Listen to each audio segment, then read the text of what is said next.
My name is James Quicksilver, the Fighting Cowboy, and you're watching my manager and the host of the Bad Brad Berkwitt Show.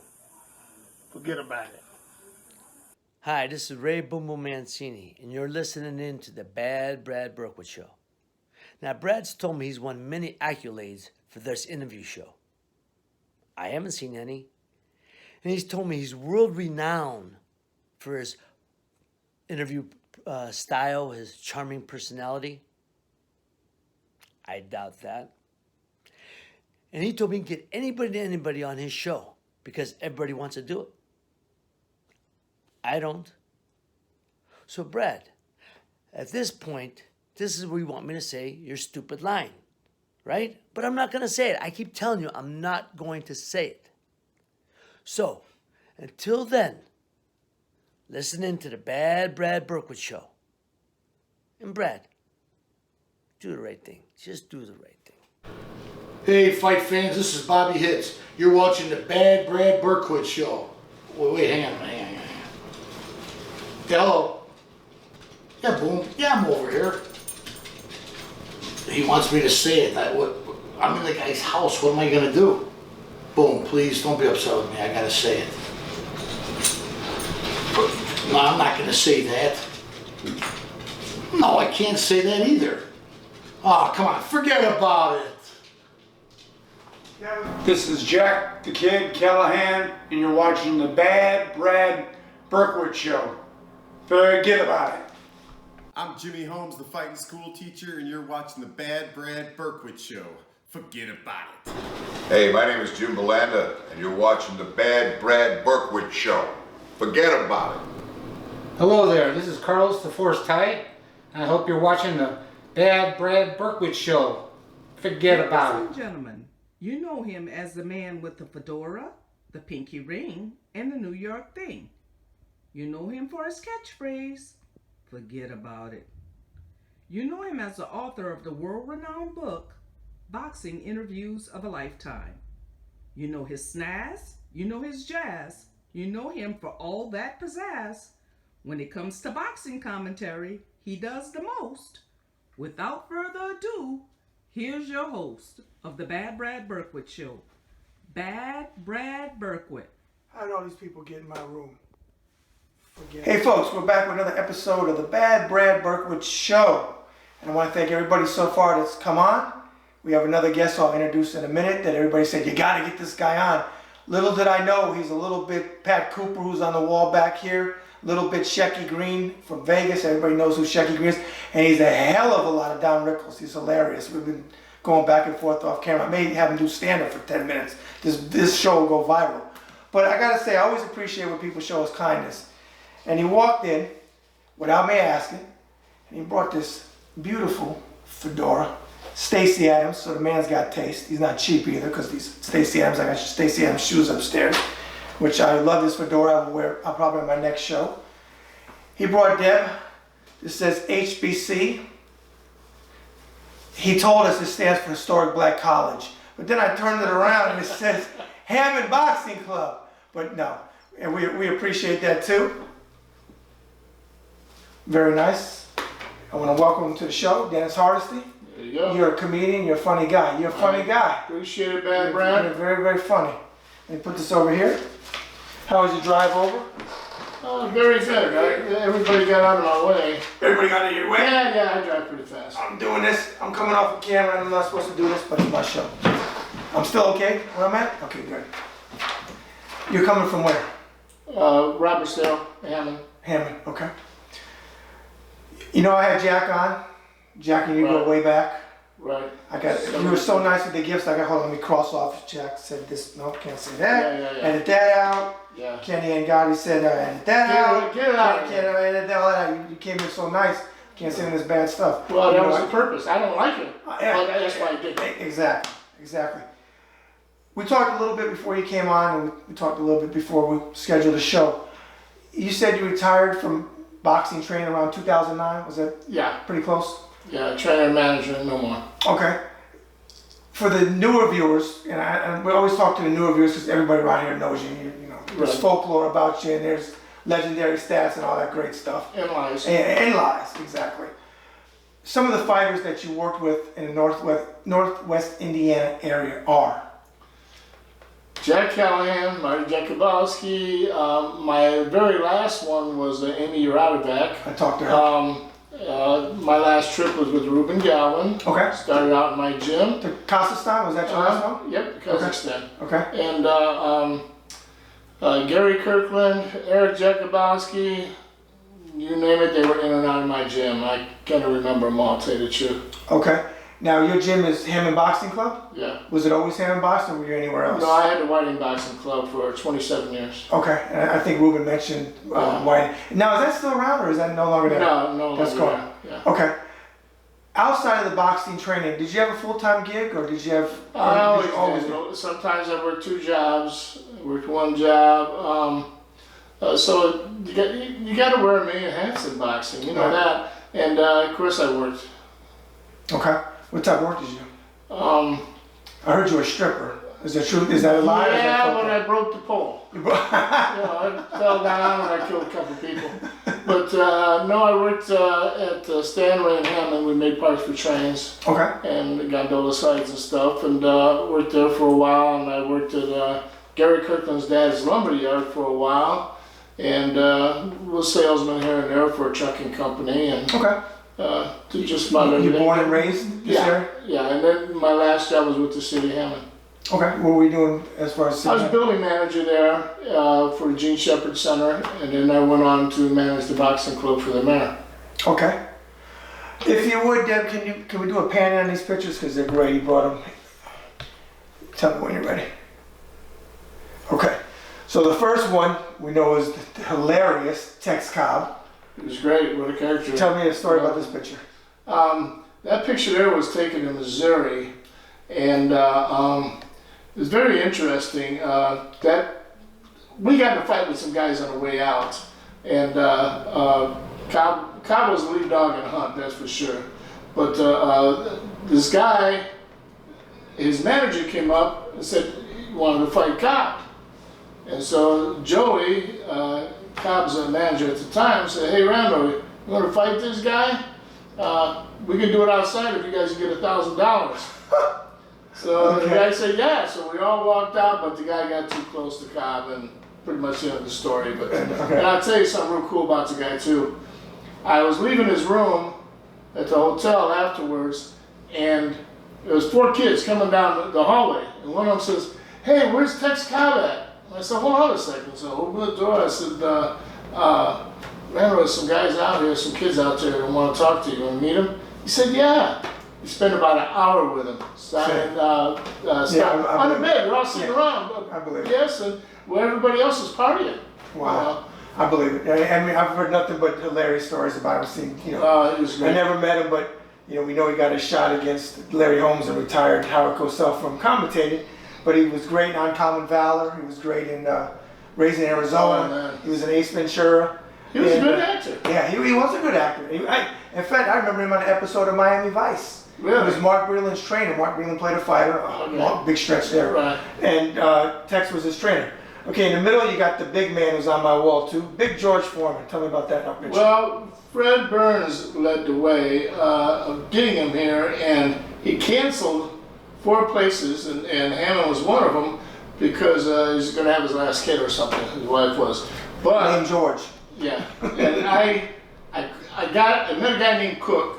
We used to hang around with him, and he gave me his phone number. So I ended up calling his house. I talked to his wife first, then I talked to him, and he knew the guy we was originally dealing with, and the guy was way out there, Ron Weathers. The guy, look him up, he's great. But him and George were always fighting, and he said, I make my own decisions, right? I said, buddy, that's why I'm calling you. And you know what? It was the only place he went to. Oh, okay, cool. Now, what year around? 80s or early 90s? It was before he fought Holyfield, right before he fought. So that was 91, because I was stationed there. Yeah. So probably early 90s, late 80s. Okay. And that was the second comeback. It was strictly business, but he did everything he said he was going to do. Okay, so that was what? Yeah. You're with, I'm not going to say, always when I say it, I say blah, blah, blah, blah, blah, because assuming if I say his freaking trademark, he owns it. No, you were with Michael Buffer there, blah, blah, blah, blah, blah. What is that picture about? I'm thinking Scott Romer took that photo, and neither one of us remembered it. Okay. But I was up in the ring with him a lot of time. I did a lot of the Showtime fights, pay-per-views, things like that. And so he was always there, you know. And funny little story, me and him was talking in a hotel room. And these two girls come walking up. Buffered you. Yeah. Okay. These two girls come walking up. And one of them said, "Can I ask you a question?" He said, "No, I'm not gay." First started out, so people thought he was, is that funny? Yeah, I've interviewed Mike for my book, but I used to be more friendly with Bruce, who does MMA, you know, UFC. Okay, yeah. Trainers, well, let me ask you this. Would you say, because you wore so many hats in boxing, but would you say trainer was probably the one you wore the most? Yeah, I would say so. With that said, trainers that you looked up to over the years, name a couple. Well, Angelo Dundee, and then some of the other ones, there were so many and everything, and I took a little bit off each person. I didn't mind picking people's brains. But Angelo was the best cornerman I believe there was. He wasn't the most fantastic trainer, as a lot of people think. Right. People in the business know. Yes, know. yes. But he was the best cornerman that I would... Motivator, that type of stuff. I worked the corner with him a few times, and I learned a lot from him. Smart guy. Okay. You've been around here your whole life. If you had to pick one fight, and this may be hard, but see if you can come up with one, in NWI boxing history, that was the most exciting fight that you've ever seen, whether it was one of your fighters or it wasn't, what would you pick? Wow, that's a tough one. I would say Hagler and Hearns. Well, no, I mean, look, greatest 3 rounds of boxing. I mean, local, that's a great fight, the best 3 rounds ever. But I mean, just local, whether it was your fighter or not, but in NWI, around here. Oh, okay. Most exciting you've seen? Boy, that's a tough one. I've had a lot of. I would say Gary Kirkland when he fought in Indianapolis. Okay. He was 4-0. I don't remember, but he fought a guy 5-0. And was it war? yeah, but they thought the guy was going to beat him, and it was tough first couple rounds. And then Gary, that guy could really punch. He's the most unheard of best fighter I've had.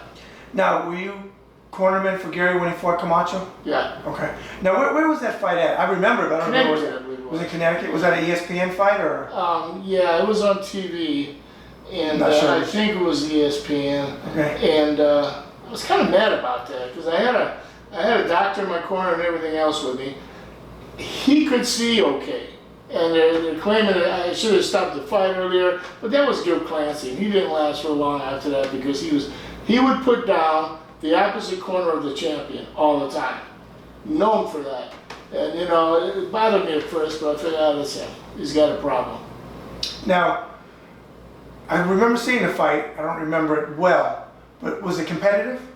In your opinion? Honestly, was it competitive or was it one-sided? It was a couple rounds, but Camacho was on. He was so fast. Gary was trying a little too hard, letting his punches hang out there without snapping them back, protecting himself. So it was a case of Gary really trying too hard for the fight, and Camacho was very much on that day. Okay. And the guy's a living legend. Yeah, so, absolutely. So I was happy that Gary got a chance to fight him, and happy he tried so hard. He told me before, "Don't you stop this fight ever." But the referee stopped it. Schmoger, I think, was his name. Oh, Double S. I know Steve. Yeah. Buddy of mine. And but anyhow, yeah, he did a few of my fights, and he would always say, "Those guys are tough." You always get Steve don't pull no punches. Yeah. And if you're a dirty fighter, you come over and say, "You MF, you're a dirty fighter." Yeah. He told a buddy of mine, Tony Jeter. He told him. And I'm going to say it on camera, he said, "You motherfucker are the dirtiest motherfucking fighter I've ever seen in my life." And Double S does not pull punches. Yeah, he's a good buddy of mine. If you had to say, out of all the fights you cornered, a funny story that you could share with the viewers, do you have one off the top of your head? Doesn't matter who the fighter was. But... Boy, outside of a couple of them checking the card goes out when I'm trying to give them instructions. What happened? Brian Scott, one of my guys, okay. I'm trying to give him instructions, and he's like this, looking at the card girl. Oh. I said, "Dude, you're in the fight, man."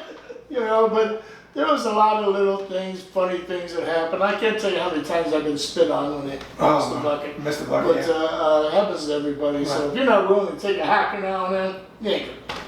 Now, you probably didn't watch it yet, Ruben's show that I put up yesterday. No, Ruben told on himself, and I'm going to call Ruben out on this. You know, you're a proponent of headgear, insist upon it. And Ruben said, when you weren't around, he wasn't wearing his headgear. He said, but when you came in the gym, that headgear was on. He said, he said, Dennis wasn't letting you spar without any. He said, I told them myself, but you're a big proponent of it. And actually, I am too. And I know it's a lot of fighters, when they go pro, they love taking their headgear off. But I've always been a proponent of well, you got to protect yourself. Headgear. You know, you get cut easy or things like that. And usually, the last few days of sparring, something's going to go wrong. Yes. And so I always stop pretty far ahead of time for the sparring. Depends how many rounds I had to go. 10-round fight, I would stop, maybe a couple weeks before, something like that. And but you got to have it on, because it's ridiculous not to have it on, and you're going to pay for it in the long run. Right. More people get punch drunk from the gym than they do in fights. And areas that are really, really strong, Chicago, right. Detroit, Philadelphia, and it's your boxing guy.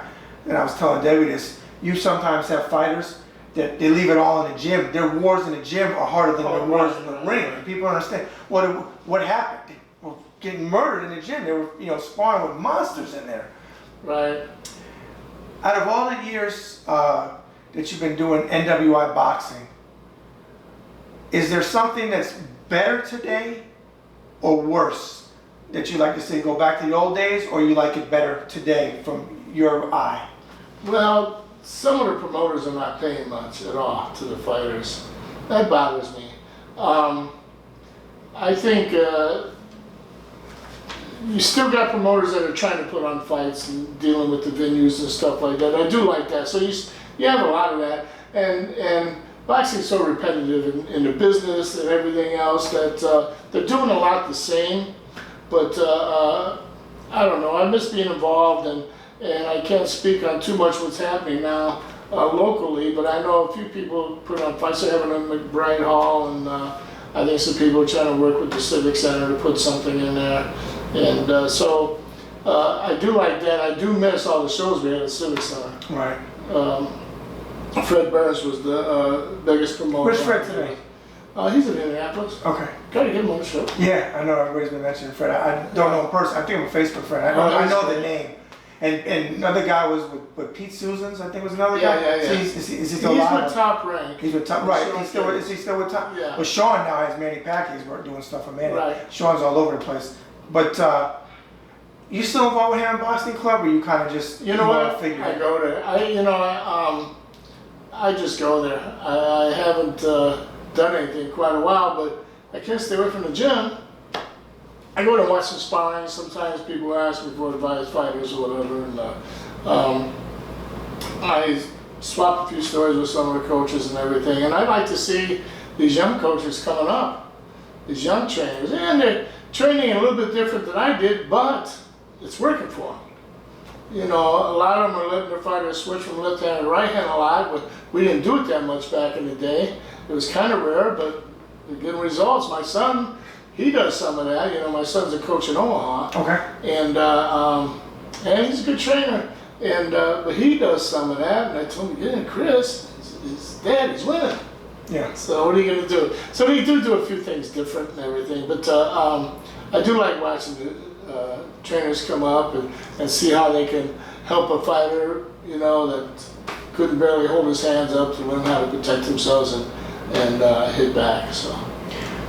If you had to say the hardest thing as a trainer that you had to tell a fighter, I know off the top of my head, I probably when it's time for them to quit and they don't want to quit. And I know that's hard for someone to say, that's all they know, and I understand all that, but boxing, as we know, you don't play boxing.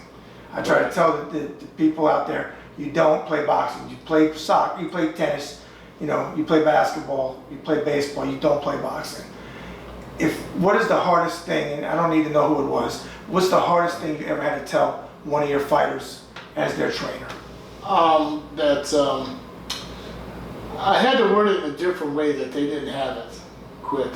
They didn't have the skills. They didn't, and you kind of know that ahead of time some, but everybody has a chance. But when you see when you see them get beat up too much, it's no good. And I've told, because I used to work corners for a lot of people in other states and stuff like that, to managers who call me or promoters. And I would tell someone, don't call me no more. Don't call me no more. That's it, man. It's a brutal, tough sport. Yes. People die in it, you know. And there's no quitting. You can't quit it in the ring. You quit in the ring and you're shamed. Yes. You know. Duran barely came out of it. Yes. That Davey Moore is what brought him back, but that he took a lot of heat. He was, and he's a legend. I mean, Exactly. But Panama hated his guts when he said no mas. Yeah. He couldn't believe it. Of all fighters, Roberto Duran. But that, you know, when he came back in the Garden in '83 and beat David Moore for the WBA junior middleweight title, it brought him back. Right. But he was lucky. He still was lucky. I'm sure there's probably still some people that are upset about it. One thing in boxing from when you first got into it through today that you would like to see it go back to the old days? Is there one thing? Well, as far as training fighters, I see a lot of them now are not as hardcore in the gym as they was back then. I can't say all. Right. But you know, you had your tough guys. They come in the gym, they go to work. That's it. And they say, hey, you're sparring him today, you're sparring him. Now they're kind of asking, hey, can I spar that? Get out of here. That's the trainer's job. And I see a lot of that nowadays that that I don't care for. You know, in the Hammond Boxing Club, we got a few guys that are very hardcore. Those are the ones that make it. They're tough. Right. They don't have nothing else on their mind but boxing. You know, they're not bringing their spouse, their girlfriend or boyfriend there, none of that stuff to sidetrack them. Yeah, that's their job. Right.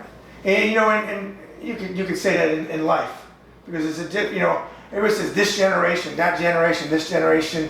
I know they're different. You know, we're a couple of years. Right. You're a couple of years older than me, but generations. They were always say, oh, our generation. This, but you know what?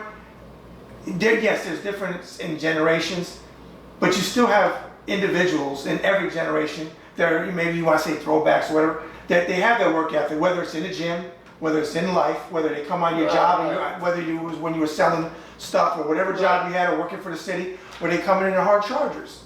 And then you have the other ones that, you know, they want to sit around and do nothing. You know what I mean? So it's really boxing. When I see fighters really excel in boxing, a lot of times they're excelling in life too, because again, you don't play boxing. You got to dedicate everything if you want to be the best, you know, the best of the sport. It's when you walk in a gym, it's nothing but business. Exactly. Nothing but business. You know, you work who you're supposed to work with. You don't complain. You know, nothing else, and you do your job. Exactly. You know, I see a lot of these guys. When you go in the gym, you either do as the ones that are making it, or do the ones that's not going to make it. And then usually you can tell right away. Sure. You can tell right away. All right, folks. On that note, that you can tell right away, we're going to take a short commercial break. Hey, folks, this is the man with the fedora, the pinky ring, and the New York thing. Forget about it. Bad Brad Berkwitt. And I got an exciting opportunity for people that would like to sponsor the Bad Brad Berkwitt Show or advertise with me. If you're interested, call the Ringside Report office at 703-517-2155, or you can send me a business email to BBERKWITT, B Berkwitt, my last name of course, at AOL.com. And one more time, that phone number is 703-517-2155. Sponsors and advertisers, we're looking for you. All right? Hey folks, this is the man with the fedora, the pinky ring, and the New York thing. Forget about it. Bad Brad Berkwitt.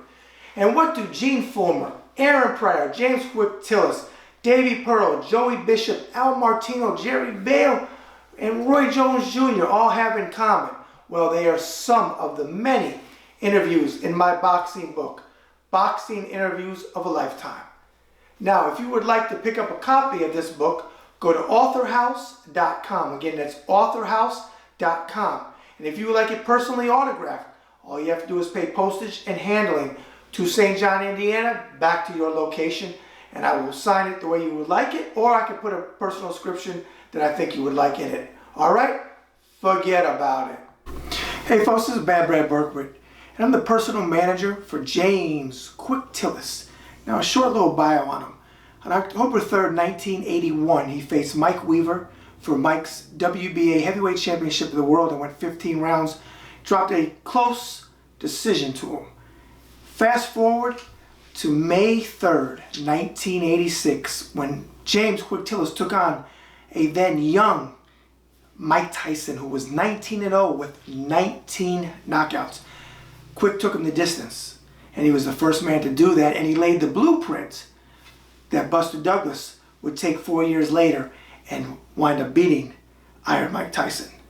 Now, with that said, if you would like to book James Quick Tillis for personal autograph signings, TV, movie events, personal appearances, you can reach out to me at the Ringside Report office at 703-517-2155. Again, that's 703-517-2155. Or you can send me a business email to bberkwitt@AOL.com. Again, I am the personal manager for James Quick Tillis, also known as the Fighting Cowboy.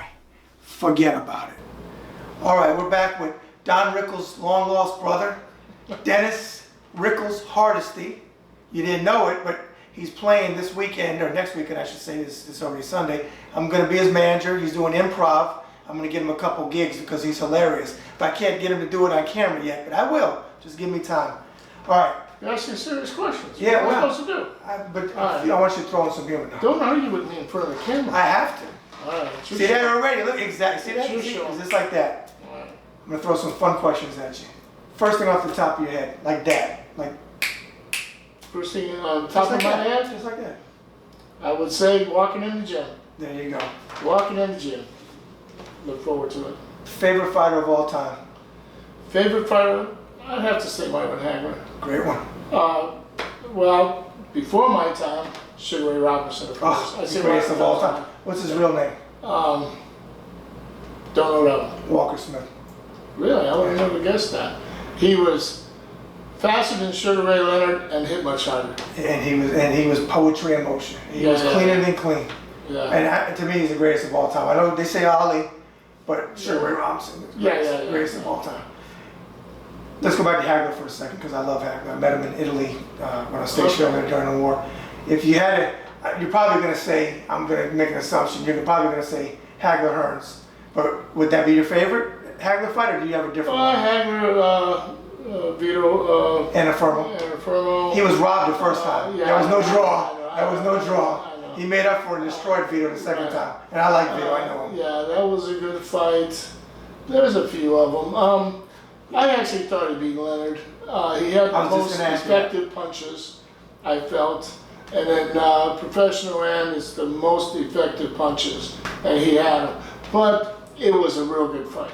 See, now, I bet on Hagler. I was the E2 in the Navy, which is a low-ranking guy. I bet my check, which I lost.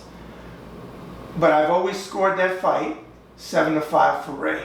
I think that those 30-second end of the round flurries he was doing got the judges. Yeah. But I do feel that Hagler was coming on. I think he waited a little bit too long, but he was coming on. And I always thought if it would have went 15, that he would have pulled it out. I'm not going to say he would have knocked Ray out, but I think he was coming on. But it was a close fight. And Hagler to this day, which when I talked to him in 91, he said, absolutely, I won the fight. I always had Ray winning. I've watched it and watched it and watched it. Every time I come up 7-5, 115, 113 for when they do that last 30-second work towards the end, we call it stealing the round. You know, and Ali used to do that too, steal the round. Play, then steal the round, you know. But let's not forget Hagler Mugabe. Oh, now he was, but see, that's why Ray wanted him, because even though he beat Mugabe, he was slipping a little bit. He was getting a little old there, and Mugabe put a good beating on him, even though we know Marvin beat him. But Ray saw it because, you know, originally they were supposed to fight in '82, and they held the press conference. I want to say it was in Baltimore, but I can't remember exactly where. And Hagler was there, and Hagler was pissed because Ray got up at the podium. They thought he was going to say, "We're going to fight," and he retired. Right. So they were supposed to. So Ray kind of did a Floyd Mayweather, Manny Pacquiao thing. Waited for 5 more years till Marvin, and Marvin fought pretty regularly. But favorite boxing commentator. Commentator? Oh boy. I think Teddy Atlas. Sean O'Grady, I used to like him. Both buddies of mine. Yeah, Sean. Yeah. In fact, Sean's back with ESPN again. I don't know if you know Really? that. Yeah, I talked to him recently. He's back with ESPN. Because, you know, for years he was on Tuesday Night Fights with Right. Al Albert. They were great together. Right. And Teddy is, I don't know if Teddy's back with ESPN, but he was doing some commentating. He's a, oh my God, he's Seems hilarious. like a handful. You know, he is. Bless his heart. He's a great guy. I know him personally. And, you know, Teddy's got his own shtick. You know, Teddy will sit on a stool when the guy's coming back to the corner, give him a fireman analogy. But that's his thing. People knock him, but I said that's his thing. And when these fighters hire him, they know that. So when you get fans running him down and saying, well, he does this and he does that, and he does, but they know that when they hire him, you know what you're getting with Teddy. You know. Well, I say this: whatever works for you, do it. That's all. There you go. That's his personality. That's what works for him. Exactly. I personally couldn't do it. Some people can't do what I do, and that's the way it works. You know. Of course, being in the Midwest, I didn't get to his level, but you got less fighters here. And I used to tease some of my colleagues on the East Coast and say, anybody can be a trainer out here. You know, because you get so many people, hardcore people. I said, in the Midwest, you got to be a better trainer because you got less fighters to work with. Less fighters to work with. Favorite, it can be a boxing movie, it doesn't have to be. Favorite movie of all time? Oh, it's got to be Tombstone. Oh, great one. I'll be Huckleberry. Huh? I'll be Huckleberry. I think Val Kilmer was the best. And though Dennis Quaid was good when he played with Costner, but Val Kilmer owned that role. Oh, yeah. With Johnny Ringo. He was great, yeah. When he spun the cup around. Oh, man. He was great. That was great. He said, yeah, I may see three of you, but or something like that. He was, you know, because he had, I don't know if he had malaria, he had something, whatever he had. He had all the good sayings in that. He was fantastic. Favorite musical band? Wow. You know, somebody asked me one time on Facebook to put on there, what was your first band you seen? But I was so high back then, I couldn't remember. Not you. Every I think you're still high. Again, I was born in the 50s, so you know, I went through that. Yeah. But no, just not that much. But favorite band? Well, that's a tough one. Well, favorite artist was Bob Dylan, of course. Okay, well, just okay. We'll cover it. He'll be male singer. But if you have to pick a band, do you have a band? Don't know offhand. Tough one. Okay. Yeah. Best concert you've ever seen? You've seen probably a ton. Yeah. I know there's a lot of concerts around. Everybody I ask this question, it's a tough one because there's so many people that come here and play. Well, I seen. This was a good concert. Emerson, Lake and Palmer. Ooh, good one. Yes, opened up for them. Really? Yeah. That's a long time ago. Yeah. And then yes, it blew up. Yeah. So that was good. Yeah, owner of a lovely owner of a Lonely Hearts Club band. In fact, I think they were just here because I thought I saw the lead singer doing a promo, probably in somewhere in Chicago. Okay, you answered my question before I asked it, which is fine. Bob Dylan's your favorite female singer. Wow. So, might sound kind of corny to you because you're kind of hip, kind of. But not always. Let me judge. Like Dennis says, a little bit. No, Barbara Streisand.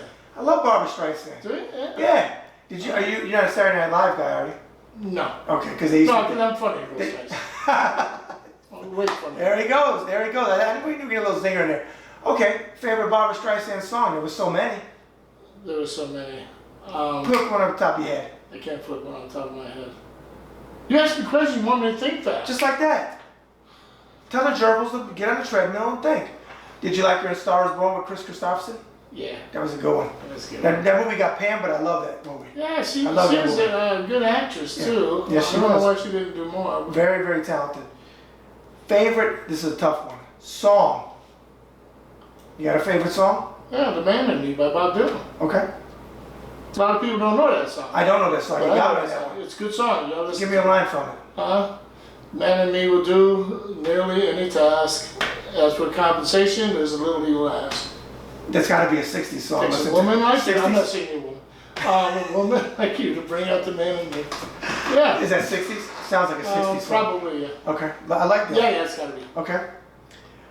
The male question. not what Michael Buffer came up with. You can't use that line. Favorite car? Favorite what? Car. Favorite car? Yeah. Muscle car, sports car. Oh, luxury. Come on, I drive the Lincoln. Okay. Luxury. So you like the Lincoln that Cannon drove? You remember the TV show Cannon? He had the big blue one with the wheel base, thing in the back? No, mine's out in front You of the house. You probably got an SUV though. It's a crossover. Okay. Yeah, because you're a little bit hip, but not much. Yeah, not a lot. I gotta go for comfort, man. There you go. It's because you're an older dude. Yeah, big guy. There you go. Favorite noise you like to hear? Noise? Noise. Oh, it's not a woman yanking at me. That's for sure. Favorite noise? I don't know that one. Okay. I don't know. You know what? I like to hear the boats by my house in Lake Michigan. I do like that. That's cool noise. I like that. Ruben said trains. He said he grew up around trains, and he said the reason why he liked the train noises is because it brought his memory back to his childhood. So, and I like boats. I love the sound of boats, especially a nice speedboat, fast boat on the lake. Least favorite noise? Man, were you high when you did this? No. You gotta get tested. Least favorite noise? Least favorite noise? Someone snoring, because I snore. That's because you don't have your machine, because somebody took it.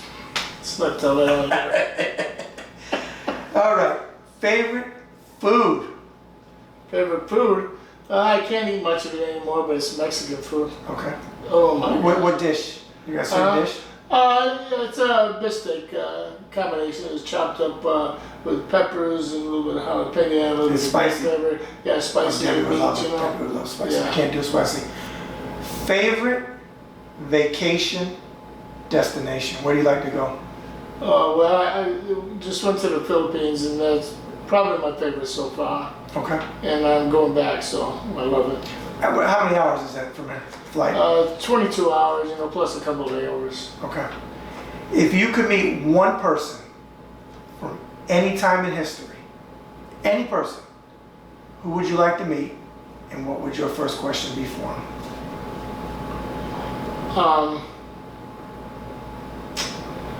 Wow, that would be a tough one. Any person? I might say Customato. Okay. And I would probably ask him how he communicated with Mike Tyson. Okay. For you young viewers, for you boxing heads, I know you know this, but Cus D'Amato was Floyd Patterson's trainer.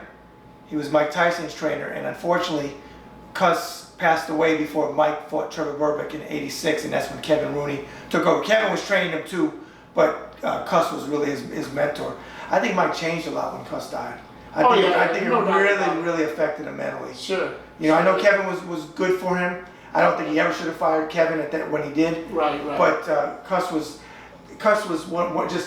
he was different. He was an old school guy. Good philosopher. Yeah, yes, and that's what Angelo had. Angelo had that too. Obviously a good communicator. Right. And that's what it takes, that in the corner you got to communicate. Okay. And you got to communicate to where they understand it. I got to show your arm here, because I put it up, the press release. Hamlin Boxing Club. Tell me that's not dedication. HBC. Last June, thanks to Mayor McDermott. There you go. We talked a little boxing. We talked a little Barbra Streisand. You did a little shtick. You had a couple of funny one-liners. You actually upped me there. I think it's 1 Dennis, 0 bad breath, but I'll get you back. Don't worry. Thanks. If you had to sum yourself up, though, as a human being, nothing to do with boxing, but as a human being, how would you sum yourself up? Well, I would, I'm an idiot once in a while, but I would say definitely a kind guy. I've helped a lot of people out. Very rewarding to me. If something's rewarding to you, you have your whole heart into it, and you never regret. I never regret nothing. Okay.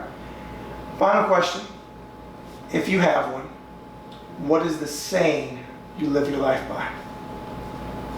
Do unto others. Okay. That was my dad's. All right.